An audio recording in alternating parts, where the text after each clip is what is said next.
안녕하세요. 춘화야담입니다. 좋아요와 구독은 이야기를 만드는데 큰 힘이 됩니다. 감사합니다. 옛날 조선 어느 고을에 기세등등한 대감댁이 있었어요. 그 집엔 명문가에서 시집온 고운 마님이 살았지요. 이름은 연주, 말씨는 곱고 몸가짐도 반듯한 양반가 교수였어요. 그러나 아무리 고운 마님도 그 집에서는 눈엣 가시처럼 여겨졌지요. 왜냐고요? 대감이 몰래 첩을 하나 들였는데 그 첩이 날마다 눈물 짓고 콧물 짓고 대감 마음을 쥐락펴락했거든요. 교묘하게 대감과 마님의 사이를 이간질을 했어요. 그 말에 넘어간 대감은 마님을 점점 멀리하기 시작했어요. 그러다 마침내 그 첩이 계략을 꾸몄지요. 시댁에서 대대로 내려오던 옷가락지 하나가 사라졌고 그 가락지가 사라지기 전날 밤 마님이 그 방 근처에 있었다는 것만으로 누명을 씌운 것이었어요. 말해보거라. 왜 훔쳤느냐? 누구 시켜 훔치게 했느냐? 시어머니는 무섭게 몰아붙였고 하녀들도 모두 고개를 돌렸어요. 마님은 그저 입을 다물고 있을 뿐이었어요. 억울하다는 말조차 하지 않았어요. 그 말을 믿어줄 사람도 들어줄 사람도 그 집에는 없었으니까요. 언제부터였을까요? 감이며 쓸개며 다 빼줄 것 같던 대감마님이 첩을 들이더니 연주마님을 골칫거리로 여기기 시작했을 때부터였을까요? 대감댁 식구들은 조용하고 수더분한 연주마님을 무시하기 시작했었어요. 그렇게 연주마님은 보따리 하나 들고 대문 밖으로 쫓겨났어요. 화려하던 대감댁 안채에서 이제는 거적 깔린 수레 하나에 실려 나가는 신세가 됐지요. 바로 그날부터 마님의 거지 같은 삶이 시작되었어요. 연주마님은 대감댁 대문을 나선 뒤로 할 일 없이 걷고 또 걸었어요. 어디로 가야 할지도 몰랐지요. 고운 씨는 진즉 벗겨졌고 속적삼은 먼지에 절여졌어요. 그렇게 걷다 보니 어느새 장터 근처까지 흘러들게 되었지요. 아이고, 저 여인 좀 봐. 아무래도 사연이 많아 보이네. 곱긴 곱구먼. 저 얼굴로 왜 저리 됐대? 사람들은 마님을 쓱 보고는 수군수군하며 지나갔어요. 한 사람도 다가와 물 한 그릇 건네지 않았지요. 마님은 방앗간 처마 밑에 웅크리고 앉아 있었어요. 배에서는 꾸르륵 소리가 났지만 입을 열 수가 없었지요. 돈도 없고 아는 이도 없고 말 붙일 용기도 없었어요. 지낼 곳을 찾아보았지요. 한 찬방에 가서 조심스레 물었지만 문전박대를 당했어요. 절집에 가봤지만 대문이 굳게 닫혀 있었고 기웃거리자 내쫓기기 일쑤였어요. 그러다 밤이 찾아왔지요. 사람들은 하나둘 집으로 돌아가고 장터엔 등불 하나 남지 않았어요. 마님은 버려진 짐가마 뒤에 조심스레 몸을 기대고 앉았어요. 허기와 한숨이 가슴 속에서 같이 웅크리고 있었지요. 밤 공기가 싸늘했어요. 바람이 장터에 남은 먼지를 일으키며 마님의 치마 끝을 가만히 흔들었지요. 마님은 집더미의 등을 기대 앉아 있었어요. 눈꺼풀이 천근만근 무거워졌고 손끝은 힘이 빠져 떨리기 시작했지요. 아버님, 어머님, 마님은 혼잣말처럼 중얼이다가 끝내 그 자리에 털썩 쓰러졌어요. 그 순간 장터 끝 허름한 기둥 뒤에서 누군가 조용히 그 모습을 바라보고 있었지요. 낡은 두루마기, 거칠게 묶은 머리끈, 허리춤엔 굵은 밧줄을 감고 눈매는 어딘지 낯익은 사내였어요. 그는 가만히 숨을 죽인 채 쓰러진 마님을 그저 지켜보기만 했지요. 그러다 천천히 아주 조심스럽게 발걸음을 마님 쪽으로 옮기기 시작했어요. 새벽이 올 듯 말 듯한 그 시간 장터 한쪽 집더미 위에 연주 마님은 기운 없이 쓰러져 있었어요. 머리카락은 엉키고 속적삼은 먼지투성이었지요. 그 옆으로 낡은 고무신 하나 툭툭 소리 내며 칠보기가 다가왔어요. 이마님, 정말 곤란하게 됐구먼. 혼잣말이었지요. 칠보기는 마님 얼굴을 똑바로 보진 않았어요. 고개를 살짝 옆으로 돌리며 허리춤에서 조심스럽게 물병을 꺼냈어요. 입이나 축이시오. 칠보기는 물병을 마님 옆에 내려두고 조용히 집더미 위 짐보따리부터 챙기기 시작했어요. 밥은 없었고 옷도 없고 있는 거라곤 빈 봉투 하나와 묵은 냄새 배인 손수건 하나뿐이었지요. 마님은 흐릿한 눈으로 자신의 앞에 앉은 사내를 봤어요. 머슴 칠복이요. 대감댁서 일하던 놈이죠. 그 말 외엔 아무 말도 없었어요. 그렇게 칠보기는 말없이 마님의 팔을 어깨에 얹히고 기우뚱한 몸을 받아 일으켰지요. 어딜 데려가려는 건 아니고요. 오늘 밤만 눈 안 맞게 해드릴랍니다. 그 말 한마디 남기고 칠보기는 마님을 부축해 장터 끝 허름한 창고로 조심조심 걸어갔어요. 마님은 말없이 그 등에 몸을 기대었지요. 그게 이 세상에서 유일하게 남은 따뜻함처럼 느껴졌어요. 다음 날 아침이 밝았어요. 햇살이 창고 틈 사이로 비쳐들었지요. 연주 마님은 집더미 위에서 살짝 눈을 떴어요. 몸이 묵직하고 머리는 어질어질했지만 무엇보다 배가 몹시 고팠지요. 주위를 둘러보니 넓은 창고 안에 칠복이의 모습은 보이지 않았어요. 그러나 곧 문이 살짝 열리더니 손에 김나는 주먹밥 2개를 들고 칠복이가 들어왔어요. 계셨소? 밥은 그냥 얻은 게 아니고 일손 좀 거들고 받아온 거요. 칠복이는 별말 없이 주먹밥 하나를 마님 앞에 놓고 자신은 멀찍이 떨어진 집 위에 털썩 앉았어요. 마님은 잠시 주먹밥을 바라보다가 작게 고개를 숙이고는 조심스레 한 입 베어 물었지요. 한참 그렇게 조용히 먹다가 칠복이가 입을 열었어요. 여기 창고는 제가 아는 어르신이 잠깐 빌려줬어. 며칠은 머물 수 있다 했소. 근데 올해는 못 있어요. 마님은 아무 말 없이 고개를 끄덕였지요. 아직 세상과 말 섞을 자신이 없었어요. 배는 좀 채웠으면 이제 슬슬 앞으로를 생각해야죠. 마님도 나도. 칠복이는 그렇게 말한 뒤 긴 말 없이 집더미에 등을 기대고 눈을 감았어요. 그날 해가 중천에 떴을 무렵 칠복이는 마님 앞에 조용히 앉았지요. 마님, 이렇게 계속 앉아만 있으면 굶습니다. 머슴 칠복이는 고운 손에 마님을 보며 앞으로가 힘들겠구나 하고 걱정을 했지요. 마님은 놀란 눈으로 칠복이를 보았어요. 그 말에 마님은 입을 꾹 다물고 고개를 숙였어요. 마님은 자신이 무엇을 할 수 있을지 걱정이 되었어요. 근처에 허름한 주막 하나 있어. 설거지 손이 필요하다 해서 제가 대신 말씀드렸어. 마님은 그 말을 듣고 당황한 얼굴로 고개를 흔들었지요. 제가 그런 데서 칠복이는 마님의 말을 끊지 않고 조용히 말했어요. 쫓겨난 날 마님은 고운 옷도 좋은 밥도 다 놓고 나오셨어. 이제부터는 그런 말이 아니라 살 길을 찾아야 합니다. 마님은 손을 꼭 쥔 채로 아무 말도 하지 않았지요. 그러다 오래 지나 작게 고개를 끄덕였어요. 그날 저녁 칠복이는 마님을 데리고 장터 뒤편에 있는 작은 주막으로 갔어요. 주모는 마님을 위아래로 훑어보더니 시큰둥한 표정으로 말했지요.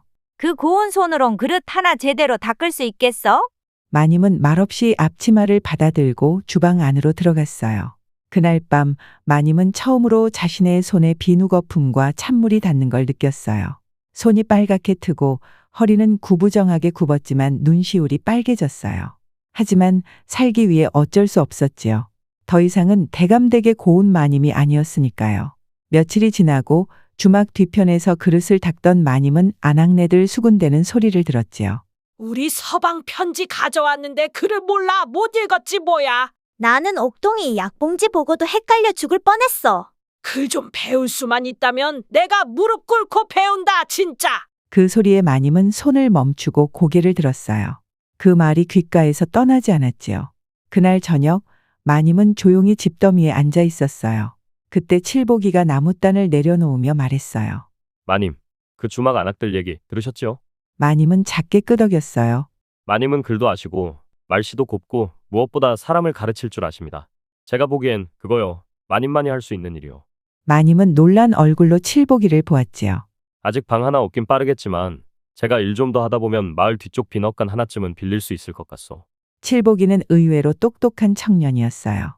비록 머슴으로 태어났으나 세상 일에 빠삭했지요. 마님은 한참 말이 없었어요. 그러다 처음으로 입꼬리가 아주 조금 올라갔지요. 나 같은 사람이 뭘 가르친다고. 그 말은 말이었고 속으로는 그래 나도 한번 해보자. 그런 불씨가 피어오르고 있었어요. 며칠 뒤 칠복이는 마을 끝쪽에 있는 허름한 창고 하나를 빌려왔어요. 기와는 삐뚤빼뚤하고 문짝은 덜렁거렸지만 비는 새지 않았고 볕은 잘 들었지요. 방 하나 꾸미는데 솜씨는 없어도 남은 믿어도 돼요. 칠복이는 마당을 쓸고 창문을 닫고 방바닥에 새 짚을 깔았어요. 마님은 안에서 조용히 손수건을 털고 책 몇 권을 펼쳐 글씨를 또박또박 써내려갔지요. 처음엔 아무도 오지 않았어요. 칠복이는 괜찮다며 그냥 매일 아침 대문을 열어뒀지요. 그러던 어느 날 주막에서 보던 정씨 아주머니가 머뭇거리며 문 앞에 섰어요. 혹시 글 좀 알려주신다고 했던가요? 마님은 자리에서 천천히 일어나 방 안을 가리켰어요. 들어오셔도 됩니다. 그날 방 안에는 딱 2사람이 앉아 있었어요. 마님과 정씨 아주머니. 그 다음 날은 3이었고 그 다음 주는 6이 되었지요. 방 안에서 나누는 말은 소박했지만 마님이 알려준 글자는 여인들 삶 속에 처음으로 들어온 자신만의 목소리였어요. 글자를 안다는 게 이렇게 든든한 일이었을 줄이야. 배운 이들이 고개를 끄덕이며 웃었지요. 그렇게 마님의 책방은 말없이 읽고 조용히 웃는 집이 되었고 사람들은 거길 규방 책방이라 불렀어요. 봄이 지나 여름이 오자 규방 책방은 조용히 입소문이 나기 시작했어요. 그 집 마님 말씨가 어찌나 고운지. 내가 이 나이에 글자를 알게 될 줄이야. 글을 알게 되니 남편이 내 말도 귀담아 듣더라고. 하루 이틀 그렇게 모인 여인들이 이젠 10명, 20명이 되었지요. 방이 모자라 칠복이는 옆 창고까지 빌리고 걸레질하며 말했어요. 마님, 이러다 진짜 공부방 차리는 거 아닙니까? 마님은 웃지도 않고 그렇다고 부정하지도 않았지요. 그 무렵엔 관아 쪽부인도 수소문에 찾아왔고 근처 양반댁 교수들도 조용히 이 책방을 드나들기 시작했어요. 이야기가 돌고 돌다 보니 연주 마님이라는 이름이 다시 마을 사람들 입에 오르내리기 시작했지요. 연주 마님이 다시 일어나셨대. 거기 가면 글도 가르쳐주고 마음도 편안해진다더라. 어느 날은 마님이 편지 쓰는 법을 알려주고 있었지요. 누군가에게 마음을 전하려면 말보다 글이 오래 남습니다. 그 말에 여인들이 모두 고개를 끄덕였어요. 그날 마님이 써준 편지 한 장이 우연히 관가를 거쳐 예전에 마님을 내쫓았던 시댁의 먼 친척 손에 들어가게 되었지요. 봉투에 적힌 이름을 본 그 사람은 손을 멈추고 중얼거렸어요. 어느 날이었어요. 관가로 들어온 편지 한 통이 관원 손을 거쳐 예전에 마님이 살던 대감댁 일꾼에게 전해졌지요. 편지 봉투를 본 그 사람은 고개를 갸웃하며 중얼거렸어요. 연주마님, 이 이름이 왜 여기에 있지? 그날 밤 그는 조용히 대감댁을 찾았고 담 너머로 말했지요. 대감 어르신, 혹시 그 연주마님이 요즘 장터 뒤에서 책방을 열었다는 말 들으셨습니까? 그 말은 금세 시어머니 귀에도 들어갔지요. 헛소리 마라. 시어머니는 부채로 탁탁 다리를 쳤어요. 그런 여인이 책방은 무슨 책방? 집안 말아먹을 사람인데. 하지만 한켠에서 그 말을 듣던 첩은 얼굴빛이 싹 달라졌어요. 책방이요? 어떤 여인들한테요? 뭐 듣자 하니 안악들이 줄을 선다더군요. 심지어 관가 쪽에서도 배우러 간다 하오. 한편 대감댁에 금이 가기 시작했어요.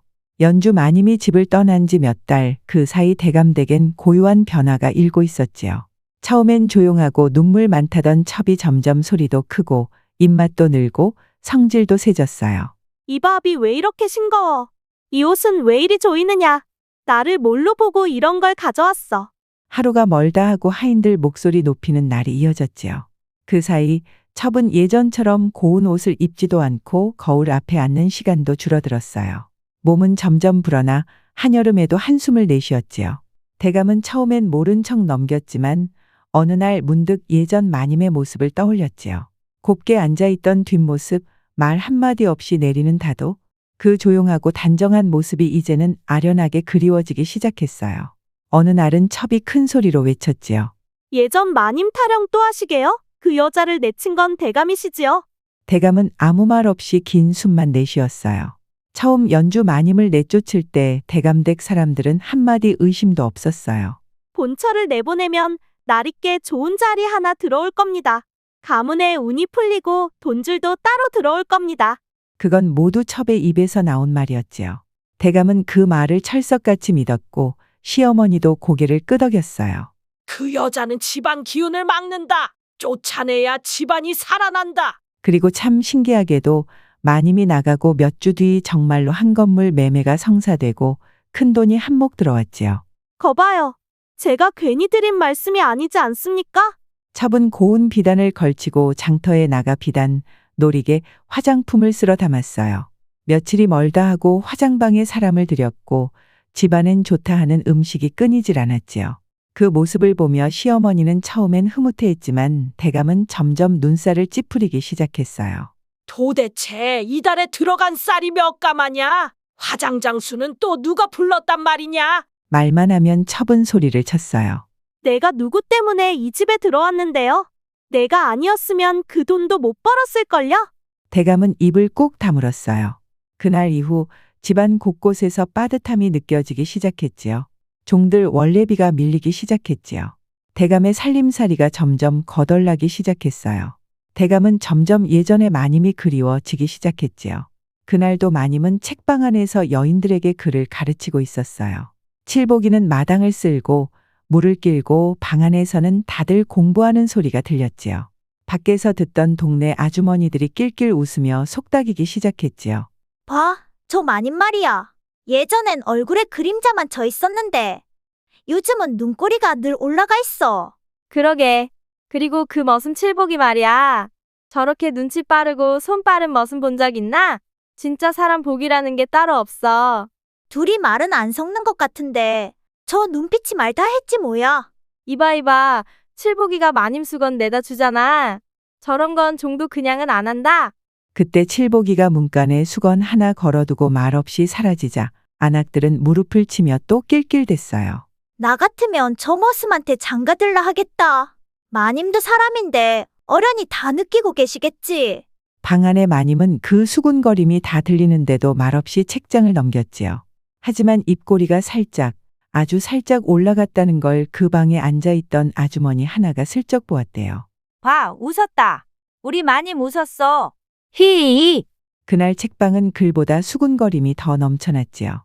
그 무렵 연주 마님의 이름은 마을에서 모르는 이가 없을 정도로 퍼져 있었지요. 말 곱고 글 잘 가르치는 마님이 있다더라. 안악들이 배워서 남편보다 똑똑해졌대. 그 마님이 바로 예전에 대감댁서 쫓겨났던 그 마님이래.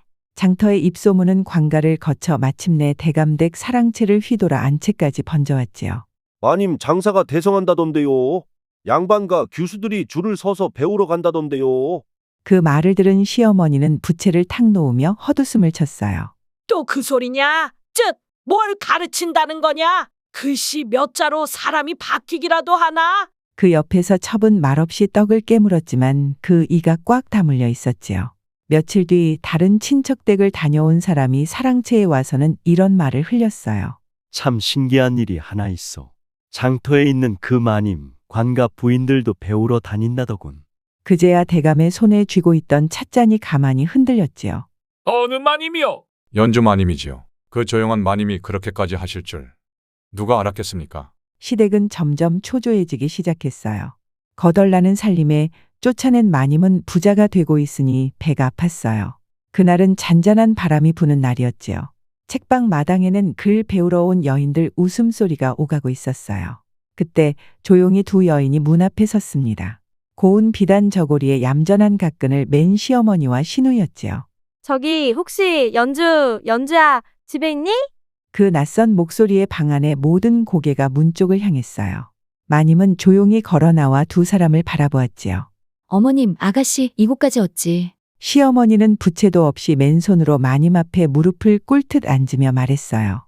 이렇게라도 하지 않으면 널 볼 수 없을 것 같아서 왔다. 신우이는 눈가에 물기를 찍으며 중얼거렸지요. 우리가 그때 널 정말 몰라봤다. 마님은 아무 말 없이 두 손을 가지런히 모은 채 서 있었어요. 시어머니는 한숨을 깊이 내쉬며 한마디씩 덧붙였지요. 그 첩이란 작자 우리가 그 사람 말을 너무 믿었어. 처음엔 순한 줄 알았는데 그게 다 깨였더라. 다 너한테 누명을 씌운 거였어. 너한테 무슨 말이든 하더라도 이젠 늦지 않게 우리가 먼저 손 내밀고 싶었다. 너를 용서해 줄 테니 돌아오거라. 너를 믿어주지 못해 정말 미안했단다. 믿고 싶었는데 첩이 너무 난리를 치는 바람에. 그 말에 마님은 마음이 이상했어요. 그리고 조용히 칠복이도 옆에서 그 이야기를 엿듣고 있었지요. 책방 문을 닫은 늦은 저녁, 마루 끝에 앉은 마님은 불빛 너머로 조용히 말했어요. 오늘 어머니 얼굴 보니까 좀 이상하더라. 그렇게 날 내치던 사람이 눈물까지 흘리며 다시 와달라 하니까. 칠복이는 장작을 다듬던 손을 멈췄어요. 그래서 마님께서는 어떠신지요? 마님은 대답 대신 작게 한숨을 내쉬었지요. 모른 척하고 넘기긴 어렵더라. 그래도 가족이었는데 한 번쯤은 기회 줘야 하지 않겠나 싶기도 하고. 칠복이는 잠시 말이 없었어요. 그러다 조용히 또렷하게 말했지요. 마님, 그분들 마님을 다시 데려가려는 게 아니라 다시 쓰시려는 겁니다. 그래도 한 번쯤은 믿어볼 만하다고 생각해. 그분들도 진심으로 나에게 오해해서 미안하다고 사과를 했단다. 마님은 담담하게 말했어요. 칠복이는 조용히 고개를 저으며 말했지요. 대감 마님께서는 여전히 사과하지 않으셨어요. 마님은 가만히 그 말만 들었고 잠시 후 작게 웃으며 말했어요. 너 오늘따라 왜 그러니? 사람을 정말 못 믿는구나. 됐어. 내가 생각해 볼 테니 너는 그만 걱정해. 칠복이는 마당에 빗자루를 챙기며 말없이 고개를 숙였어요. 칠복이는 여전히 마님이 걱정되었지만 마님의 뜻을 거스를 수는 없었어요. 대감댁 안채. 늦은 오후 햇살이 기울 무렵 시어머니와 시누이는 방 안에서 조용히 이야기를 나누고 있었지요. 이번엔 제대로 써먹을 수 있겠지. 시어머니가 차를 따르며 말했어요. 사람들 입에 그렇게 오르내리는 마님이라면 집안 이름값 올리기엔 딱이지 않겠니? 시누이는 고개를 끄덕이며 부드럽게 말했지요. 책방도 그렇고 땅 문서도 슬슬 정리해야죠. 이름만 바꾸면 끝인데 저 연하가 그런데 밝은 애는 아니잖아요. 시어머니는 입꼬리를 살짝 내리며 말했어요. 말만 잘하면 알아서 손 놓겠지. 걔가 정이 좀 많잖니? 그러고는 찻잔을 내려놓으며 시누이를 슬쩍 바라보았어요. 근데 그 첩은 어찌해? 계속 저렇게 붙어 있을 순 없잖아. 시누이는 한참 말이 없다가 입을 다물고 있던 부채를 탁 펴며 조용히 말했어요. 슬슬 빼야죠. 이번 일만 마무리되면 쟤도 제자리에 돌려놔야죠. 그때 방문 밖에는 우연히 그 말들을 듣게 된 첩이 서 있었어요. 물 한 사발 들고 안채로 들어오려다 그들의 말소리가 들려 그 자리에 멈춰 섰던 것이지요. 나를 버리고 다시 연주 그 기집애를 들어 앉힐 셈이구나. 손에 들고 있던 물그릇이 작게 흔들리며 찰랑 소리를 냈고 첩은 입을 틀어막은 채 뒤로 조용히 물러났어요. 혼잣말처럼 입속으로 중얼거렸지요. 감히 날 배신하려고 해? 안채의 사랑방. 시어머니와 시누이는 조용히 앉아 마님댁 대감을 마주 앉혔지요. 너 이제 가야겠다. 시어머니가 쏘아붙이듯 말했어요. 누가요? 대감은 차를 들다 말고 눈썹을 치켜 올렸지요. 내가 연주한테 가서 무릎 꿇고 사과해야 한다. 제가 어떻게 연주한테 사과를 해요? 내가 나가라 해서 나간 여인이야. 그러니 이제 다시 들어오게 하려면 내 입으로 고개 숙여야지. 우리가 뭔 수로 데려오겠니? 대감은 얼굴빛이 금세 굳어졌어요. 어머니, 아무리 그래도 내가 아무리 그래도 뭐 지금 집안 꼴이 어떤데 그런 채면 따지게 생겼니? 대감은 말없이 찻잔을 내려놓았어요. 시어머니는 맨손으로 탁자를 두드리며 말했지요.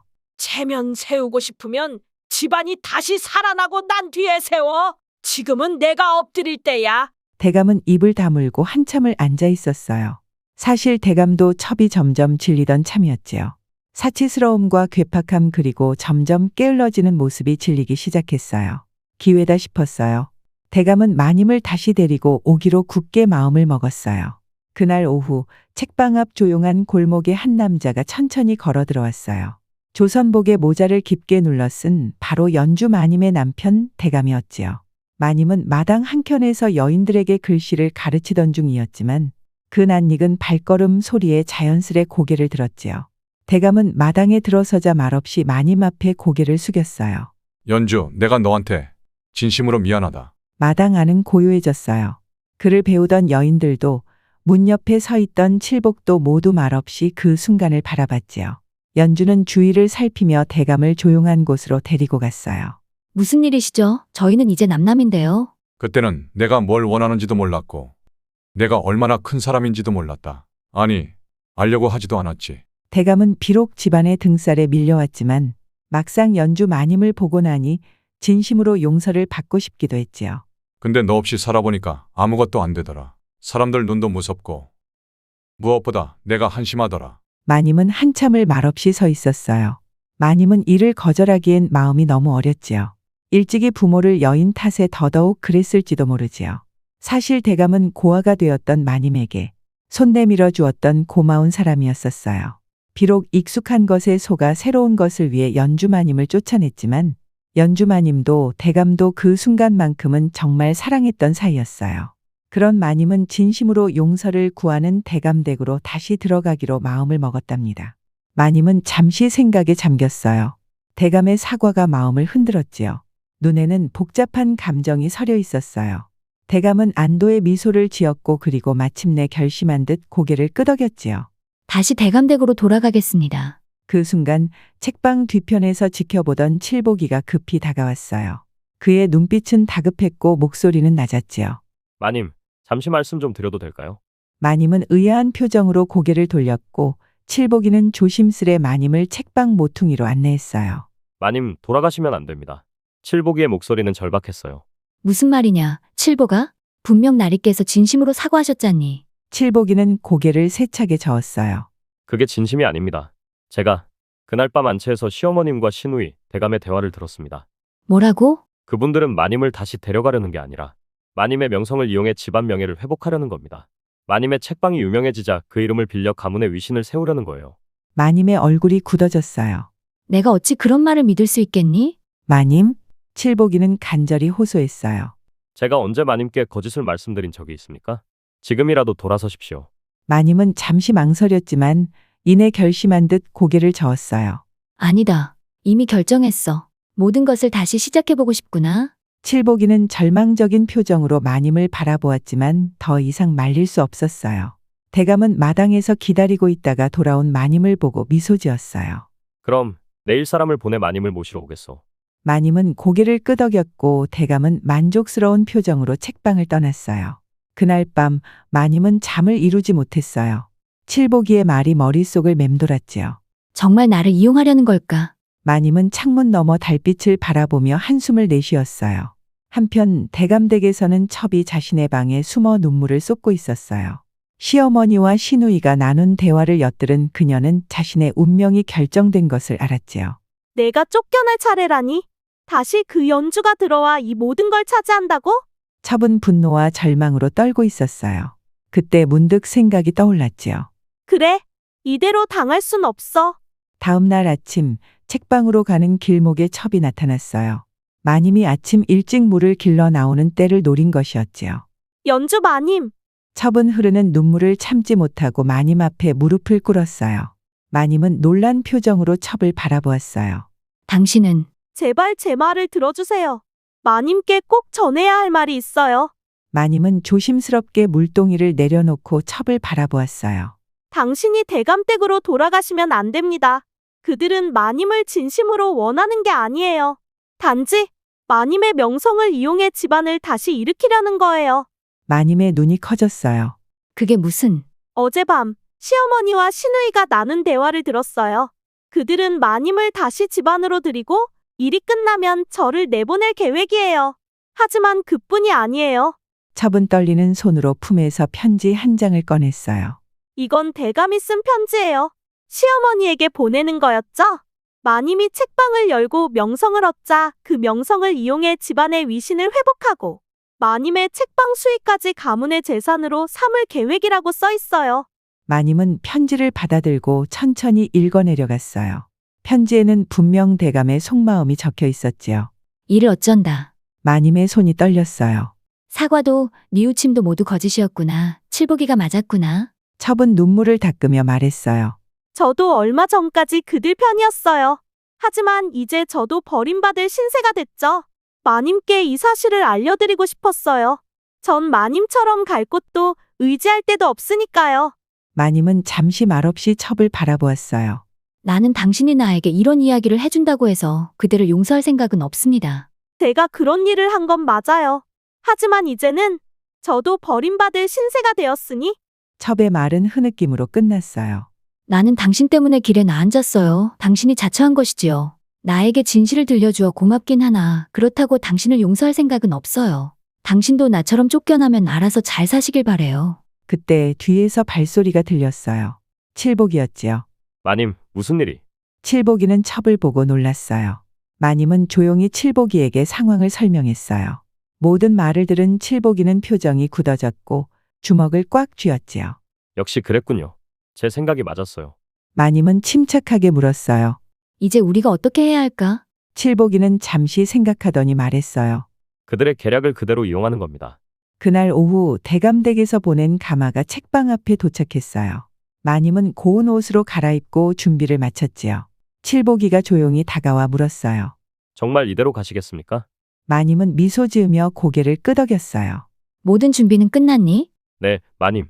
관아에도 이미 편지를 보냈고 증거도 전달했습니다. 마님은 깊은 숨을 내쉬고 가마에 올랐어요. 대감댁에 도착한 마님을 맞이하는 사람들의 표정은 달콤한 미소로 가득했지요.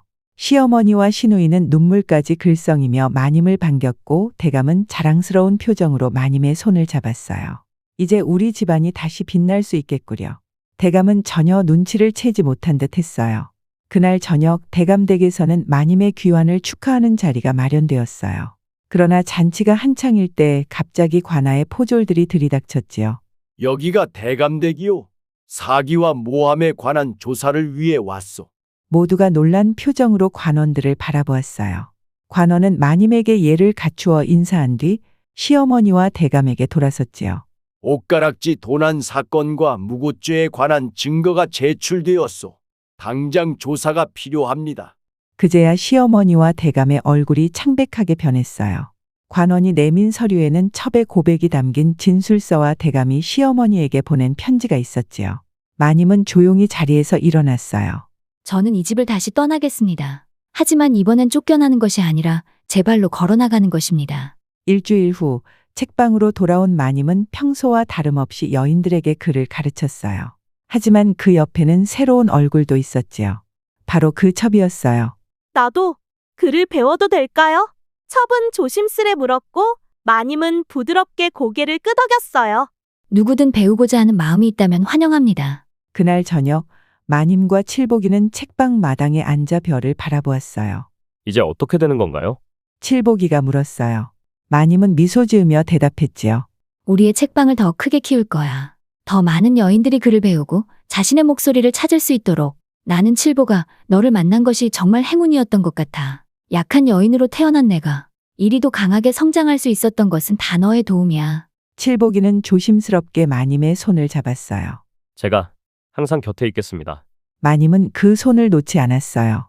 그래, 우리 함께 가자. 세월이 흘러 마님의 책방은 규방서당이라는 이름으로 조선 팔도에 소문이 퍼졌어요.